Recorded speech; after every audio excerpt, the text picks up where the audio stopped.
I think the mystical consciousness should be emphasized first because it's the foundation, it's the belief of it all. Judaism is monotheistic, which means we believe in one God, which in the Kabbalistic, Chassidic understanding means that God is the core, is the energy of everything. There's nothing outside God, and we see everything as one big system occurring within God.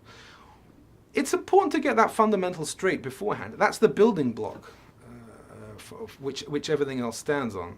And it's hard to correct that later. If you begin by doing something, I wouldn't say for the wrong reasons, between right and wrong, there are many, many shades of grey. And if you're motivated by something which is not the most absolute, purest intention, then it's hard to correct it later. There are people who I know are drawn to Judaism because they're given some sort of rationalization of a commandment, which later on they found it wasn't true. It was just the palatable explanation, and they're horrified, they're mortified, and they feel that they've been hard done by. Now, obviously that's a mistake, but if we take that to the extreme, the very best foundation is the very truest foundation, is the very most unified foundation, which is what Kabbalah gives us. So my it's not just my personal opinion. Well, it's the approach of Chabad also that the Rebbe spoke about this.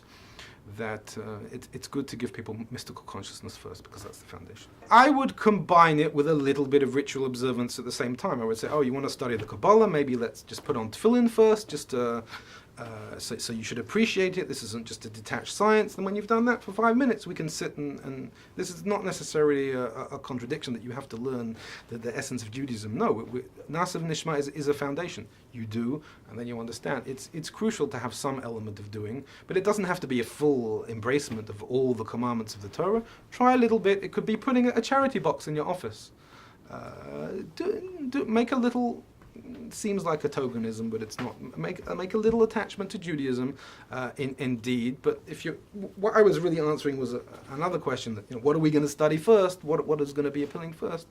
Yes, Kabbalistic wisdom, mystical wisdom, coupled with a little bit of observance to catalyze an inner transformation. These aren't just rituals. This isn't just some nostalgic memory of history. These actions are implanted with light. They are buzzing with energy, and when you embrace them, your constitution will start to feel that.